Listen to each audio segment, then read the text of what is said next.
matter when things aren't going well. And at least he's won the lag.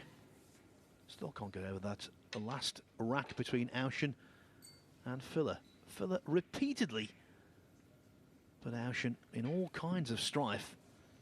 And yet he kept escaping and escaping, and eventually the first rack. His stoicism paid off. And you and I are both experienced at writing lengthy match reports about Q Sports contests, Phil. I think we'd need a couple of pages to really do justice to that last rack.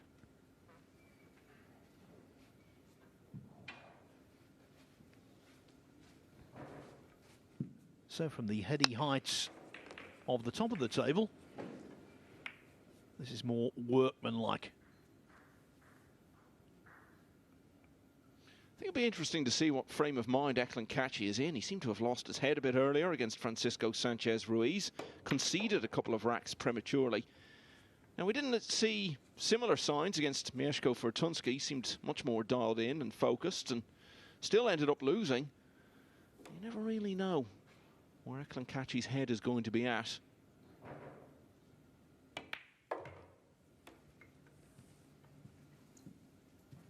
Has he got the stomach, and perhaps more importantly the head, to dig in and try to fight his way back into contention here? Just one place off the bottom of the table. He's got the same number of wins as Max Lechner, but is ahead of him on the racks difference. Extension, please.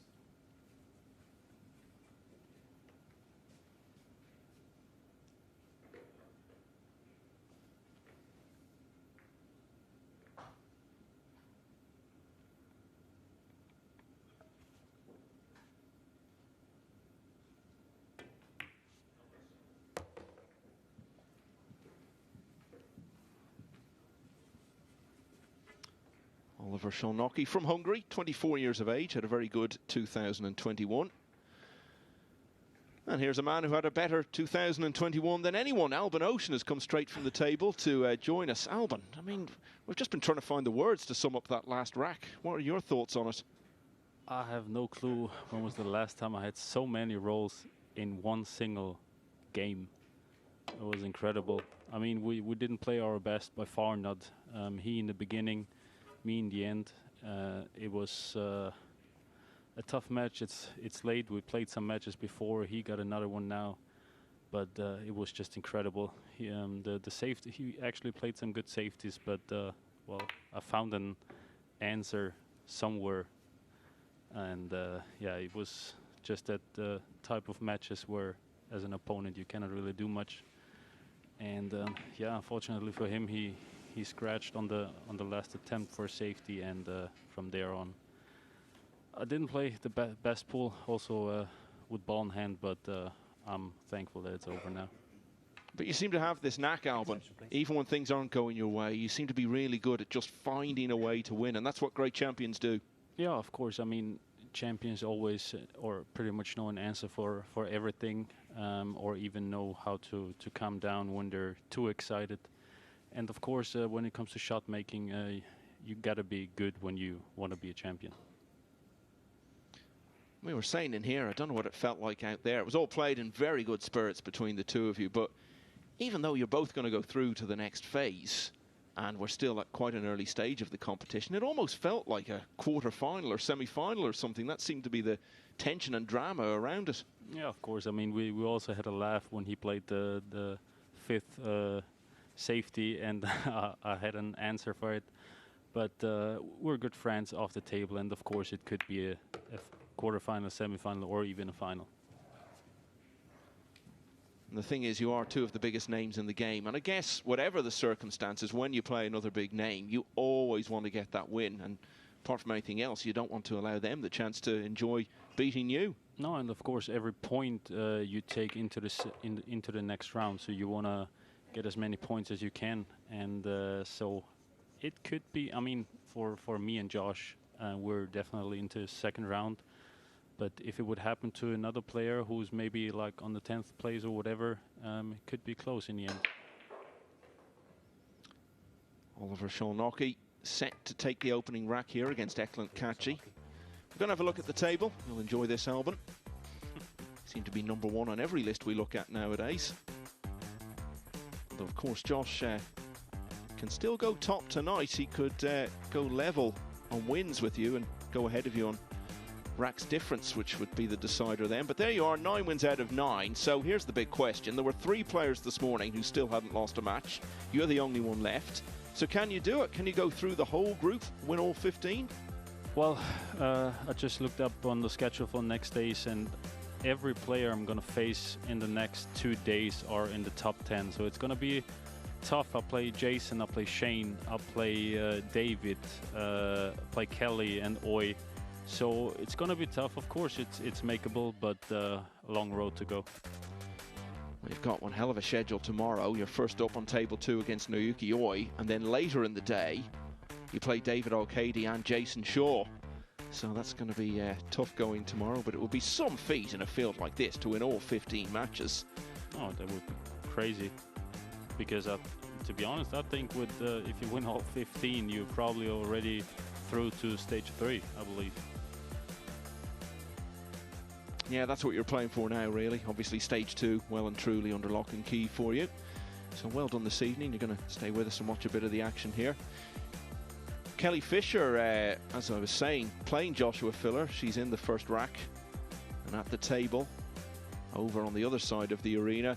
Just a word about her, Albin, because she's been one of the big stories, really, of the first few days. She's played really well at times. Yeah, definitely. And I mean, some matches where she lost, she could have won, like against Shane. I heard that she was up like 4-1 or 4-2, and 4-1, yeah. Yeah, and she had the chance to win. So those are the points who could be tough in the end. But I think she's pretty much through to stage 2, and she plays some brilliant pools. She has an incredible break, and the knowledge, of course, to win against guys like us. So I think she could definitely do stage 2, and yeah, if she get a good run, maybe stage 3.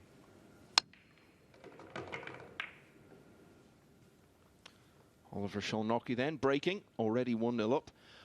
He's one of those players, Albin, who in the course of last year really enhanced his reputation. So how good do you feel he can be? Can he be up there at the top table with the likes of you and Joshua in years to come as the big stars of the European game?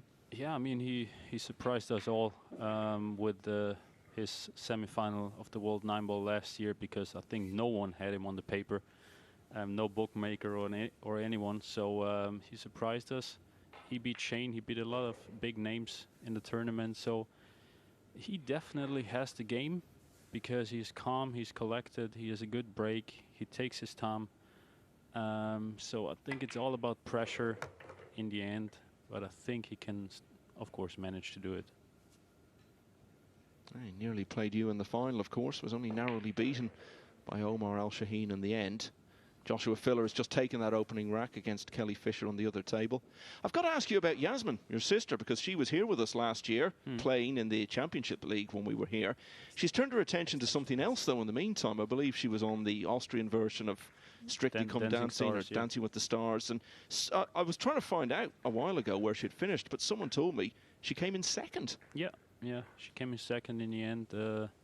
Yeah, she did a brilliant job there. I mean, she had no clue about dancing except for like disco dancing, you know, what everyone can do. So no, hats up to her. What she did there and achieved was a crazy experience for her. And it underlines as well, actually, how perhaps it isn't so much the case in the UK, but on the continent of Europe, the top pool players are actually very well known. To be invited onto something like that, you have to be quite a big name in the first place. Yeah, of course. They had many athletes from different sports. There was a guy from biking and from soccer, and so yeah, of course. And we're pretty much known already now in Austria. With pool is quite a big name, or Ouschan is quite a big name already. So well, some people asked me already if they will ask me to do it next year, but I think they don't have enough money to get me there. Yeah, I was going to ask you that. I mean, obviously you're still very focused on the pool, but maybe if the date suited, I was going to see if you'd be interested in it, but that sounds like a definite no from you. Yeah, and it also took like 3 months, you know, so it's way too long off from pool, and no chance to get me there. And I think if you do something wrong in the show, it stays longer in people's mind than just dancing good for 10 episodes. So no chance. Well, it would be hard to better what Yasmin did anyway, so maybe best for the Ouschan family to leave it at that on such a high note. Yeah, I believe so. Oh, left himself a tester here, Eklent, because it didn't really look good on the table the last couple of days, especially today.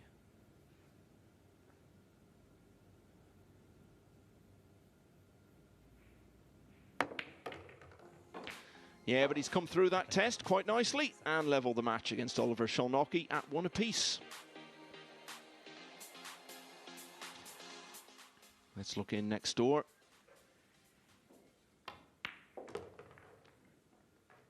It's interesting, Albin, as we see Joshua Filler here, and we know how well you have done.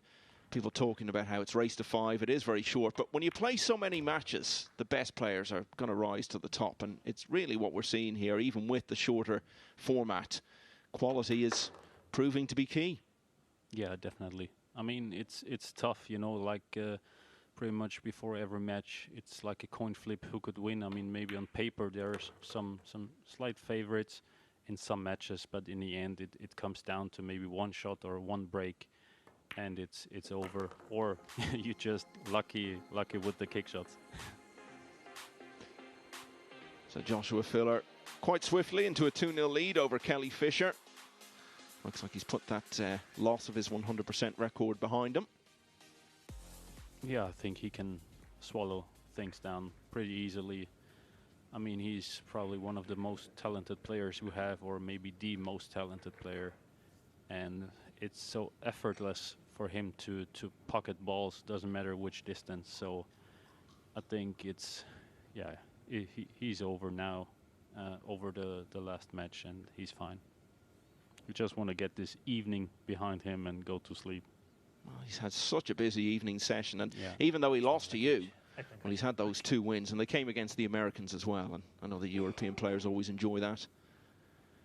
Yeah, especially the guys behind the TV, because they love to see Josh against Shane. But I'm not sure if Shane ever won against Shane. Shane ever won against Josh. I think I've never seen it, and I think I have been to like 10 matches of them, and every match was won by Josh.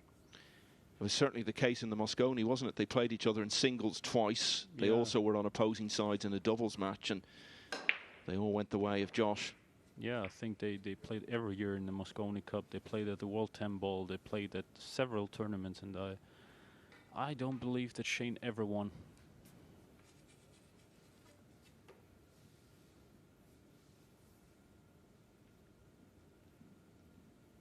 Tough shot here by Kaci.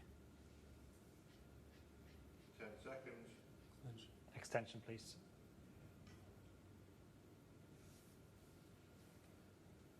Saw the incident earlier today, Albin, with Kaci when he conceded the 2 racks prematurely. Have you spoken to him about that and got inside his head as to what he was thinking?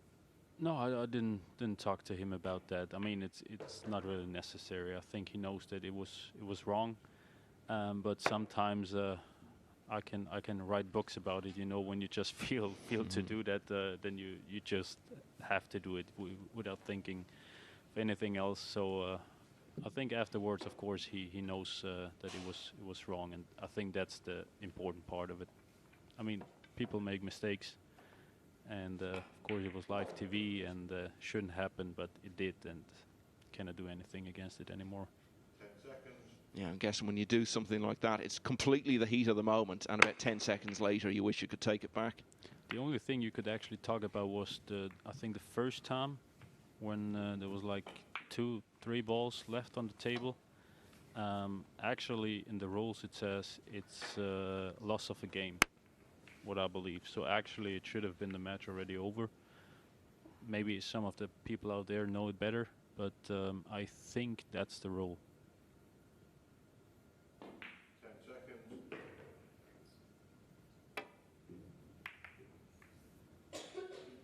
pretty sure we won't be seeing him do it again in the course of this tournament. He's struggling with his game, though, isn't he? It's a real surprise. You look at all the players who are down near the bottom end. I think he would have been the one who's the most surprising to see down in that position. Yeah, he was one of the guys who played in Wisconsin, the 10-ball tournament, which I didn't really understand because he didn't play any tournaments since the Moscone Cup, and then traveling to the US, where you know you're going to go straight to England for a big tournament. I would have never done it. I mean, I haven't done it, and so that's quite hard to understand sometimes. But you know, that's Eklent. He has his own head sometimes, and but looks like he has really big troubles now. Oh, Oliver Szolnoki. And that's quite a way to finish the rack. Oliver Szolnoki getting the combination on the 9, and he leads Eklent Kaci 2-1. We'll be back in a moment.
Welcome back to Milton Keynes, where the carom from Oliver Szolnoki has given him a 2-1 lead over Eklent Kaci.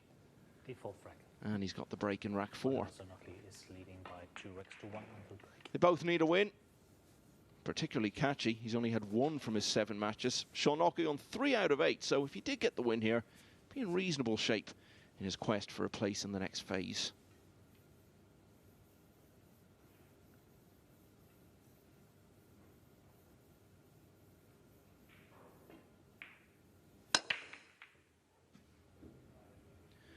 It was good to hear the thoughts of Albin Ouschan and refreshing his honesty when he talked about all the luck he had in the deciding rack against Filler.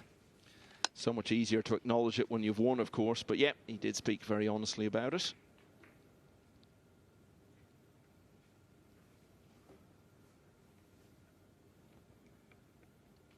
No luck for Szolnoki on the break-off there. At least, though, there's no open shot on the 1. Push out called.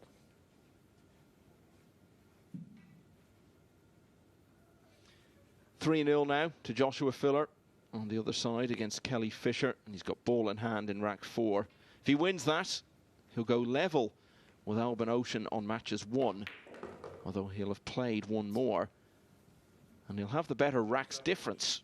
So that would mean that Filler, despite that defeat earlier, would end day 3 on top of the table.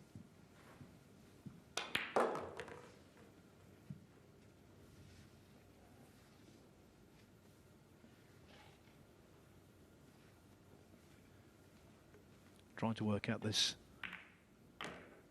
5-7 combination. He's playing really quickly and brimming with confidence.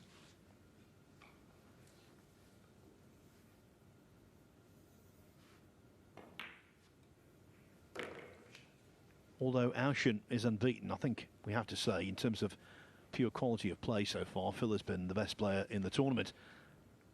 Yeah, couldn't agree more. He's just been so efficient. Play again, please. Inevitably, once I've said that, he misses, but that was a tricky one. The 6-8. Yeah, when there's a short amount of distance between two balls and you try to make a plant, it really is tough to manufacture it. So maybe Phil has given Fisher a lifeline here.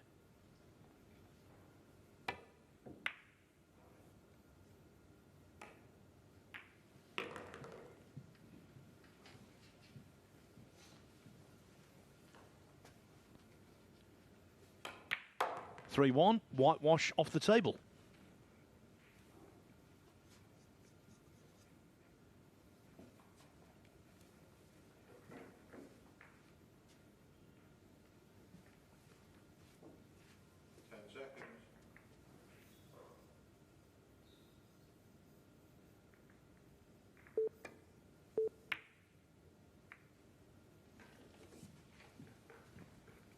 Now, there was no room to get in behind the 8-ball with the cue ball, but of course the 7 and the 5 were helping in that regard.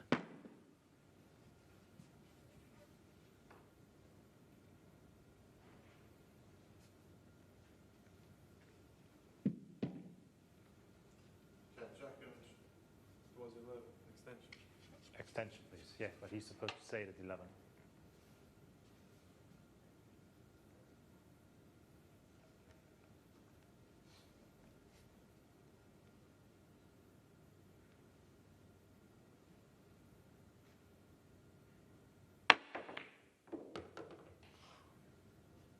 Oh, wow. That's not going to do anything for his state of mind, is it? Great jump shot to pot the 1. And as soon as he made contact with the rail, the scratch looked to be on.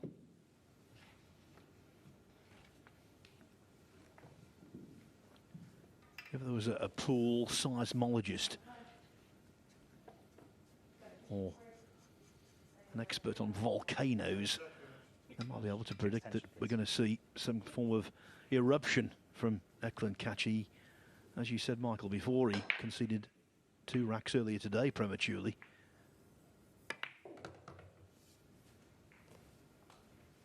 He's so frustrated, it's off the charts.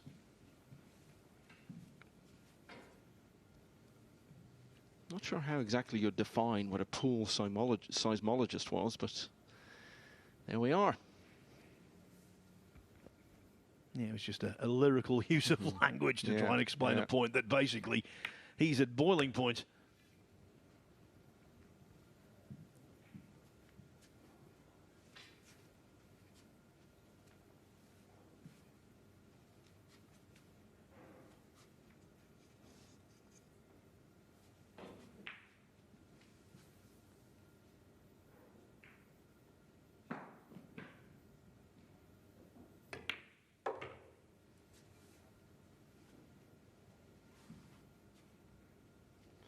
I think in various cue sports you often hear the word methodical used to describe certain players. And from what we've seen of Oliver Szolnoki since he really burst onto the world scene quite recently, definitely falls into that category. Almost without exception, methodical is a euphemism for slow. But of course, with a 30-second shot clock, you can't be slow.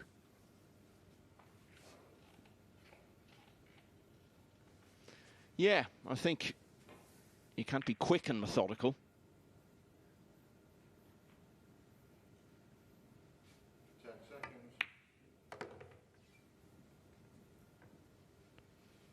if you're going to play that way, you must have to put in a huge amount of practice time just to bed in the technique,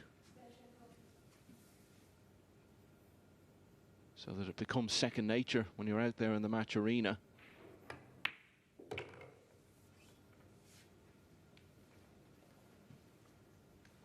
And the work that has to go in to instill that technique in your muscle memory must be absolutely painstaking. But he's using it to good effect here. The young man from Hungary is leading the more experienced, although slightly younger player from Albania by 3 racks to 1.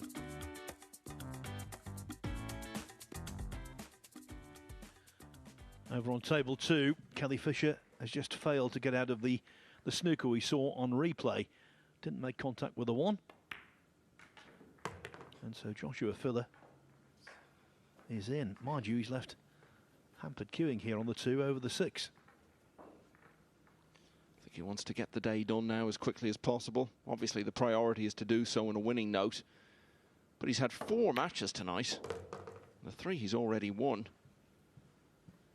are against Shane Van Boning, Skylar Woodward. Sorry, the 3 he's already played, that is. And then the defeat to Albin Ouschan. So a succession of heavyweight opponents. Even for a young man like him, that's going to take it out of you a bit.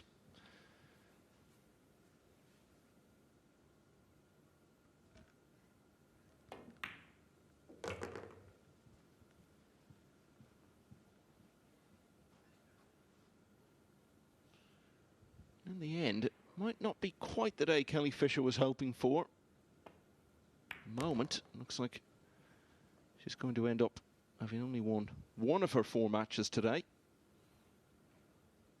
But a huge difference, really, not just in terms of the table, but also psychologically between that and if she hadn't managed to get the win earlier.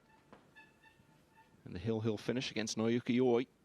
That's enough to keep her still in with a real chance of getting through to the weekend.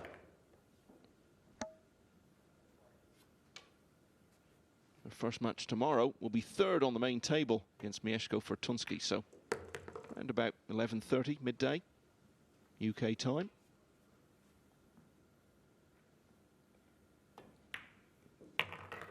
Joshua Filler has that uncanny ability, like all of the greats in Q Sports, to make the game look easy.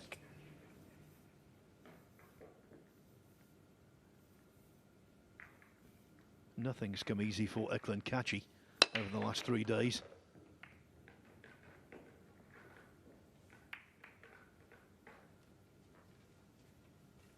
Now there, he broke off, everything looked good, he turned away, and when he looks back at the table, he'll realise that the 8-ball is causing him queuing difficulties. When he turned away from the table there to put away his break cue, he didn't realise that ball was going to stop there. Just proves what I always say, you can never really make any assessment at all of how the balls are finished after the break until every single ball has come to rest.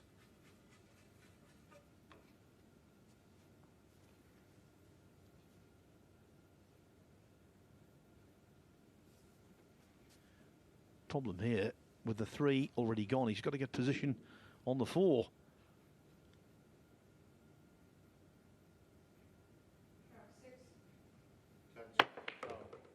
Oh, what an effort. And it was a foul shot. Marcel Eckhart calls it. He says, you touched the 8-ball. I don't know whether he did. Hard to tell from there. Yeah, impossible to tell from there, actually. We got a very good angle on the Skylar Woodward similar controversy earlier today. Not sure if we can get the same facility here. Either way, though, Oliver Szolnoki has ball in hand. 10 seconds. Yeah, we're not going to be able to see it any other way. There's obviously only a very slight graze, if there was one. Well, Marcel Eckhart is so good at his job. I wouldn't doubt him. Everything that could befall Kaci is doing so. Potting great balls, going in off. There, he potted an absolutely spectacular ball, screwed back, but made a foul shot.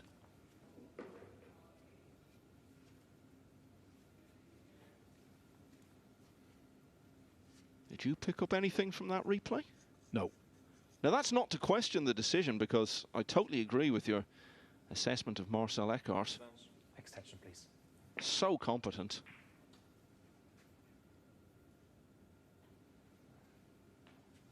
But of course, he's making that decision without the benefit of any other look. He's making it in split seconds, so it's not inconceivable that he could have got it wrong. But as you say, it's a rare day he gets anything wrong. There was no sustained disagreement from Kaci either. He took it on the chin. Now here's another look.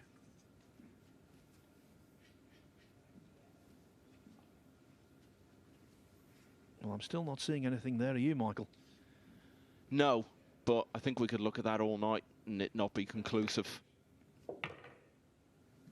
But the thing is, when the players are bridging over a ball like that, they're very aware of it. So if they do make any contact, it's only going to be very, very slight and might not be visible, no matter what angle you look at it from. So I don't think we're ever going to get an absolute resolution on it. But I think Marcel Eckhart, through his track record, earns the benefit of the doubt. And what Oliver Szolnoki is going to earn here is a 4-1 lead. He's on the hill, and he's breaking next.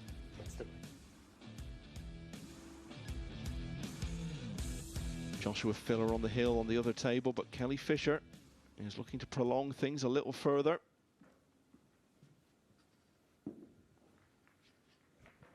Well, can you believe? Has the cue ball run too far, or can she get through to the 8? You knew from her body language she was okay, but that was a matter of a millimetre. And she battles on, and even if she loses the match, she's in that sort of region of the table where every rack could be significant come Friday night. So every incentive to keep battling all the way. I'm not sure Eklent Kaci feels that way. I think he just wants to get out of there. Everything just going against him. Some of it self-inflicted today, it must be said.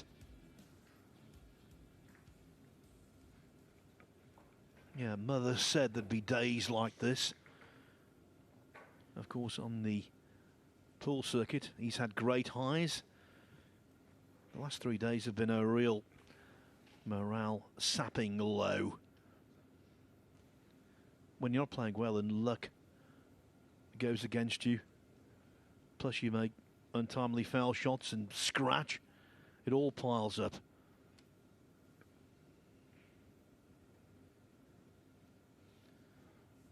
Yeah, can't wait for the day to end.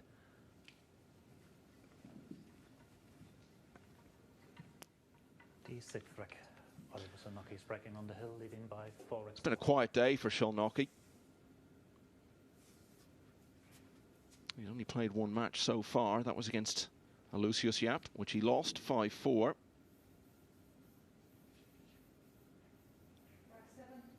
He's a chance to finish it on a winning note.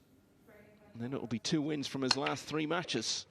Don't forget, he won both of his first 2 matches at the start of the week. So you add it all up, it wouldn't be a bad situation to be in. And he's got 2 matches in the early session tomorrow on the main table. And they're against America's big 2. We'll find out a bit more about Oliver Szolnoki and what he's made of in the course of those encounters. So he's made the 2 ball off the break. The 1 looks unavailable. But a big cluster of balls to hide behind at either end of the table.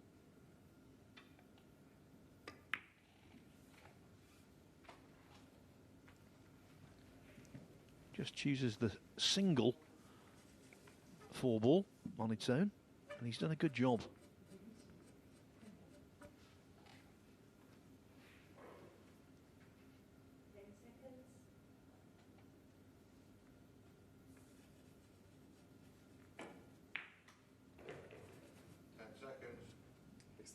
Extension, please. Kelly Fisher has just potted a decent 1-ball to get herself in with a chance in rack 7. All to do against Joshua Filler.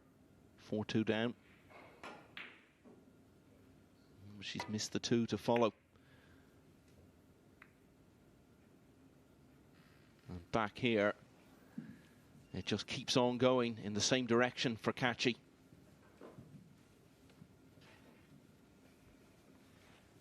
You know, he was waiting for the start of this match because, quite rightly, we saw the Filler Ouschan decider.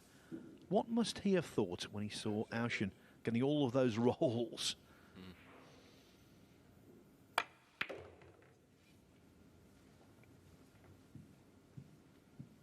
Well, if he was watching, he might be thinking about it now.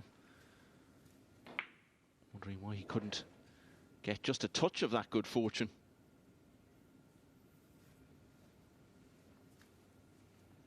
And here's the thing. We've seen the frame of mind Kaci seems to be in. We know the way this match has gone for him. Well, guess what? He's got to be back on the table 10 o'clock in the morning, and we know he's not really a morning person, to play back-to-back matches against Shane Van Boening and Jason Shaw.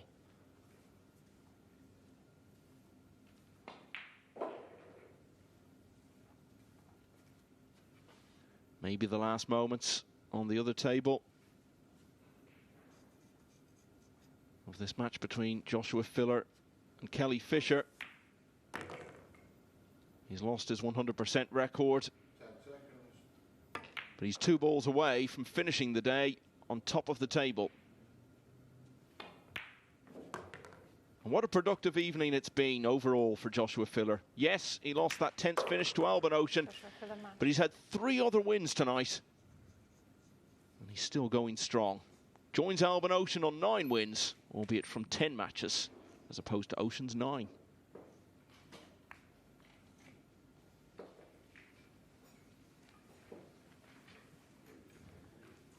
Back on the main table.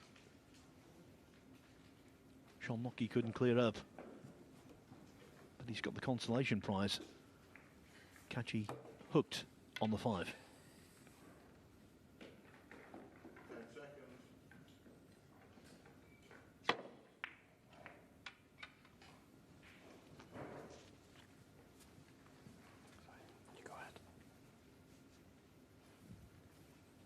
Looked rather ungainly with that, didn't he?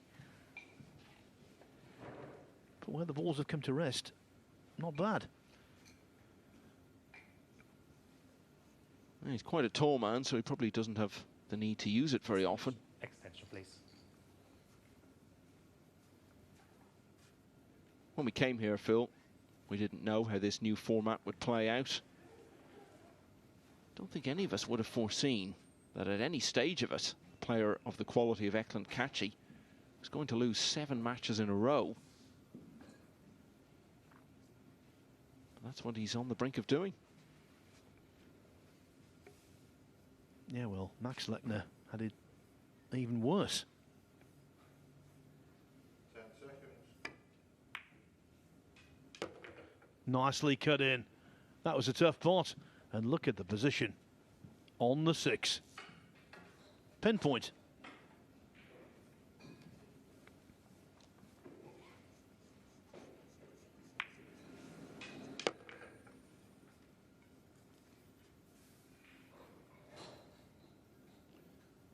Shane Van Boening and Mieszko Fortunski are already out there to start the last match of the day on the other table. Last up here is going to be Alex Kazakis against Jason Shaw.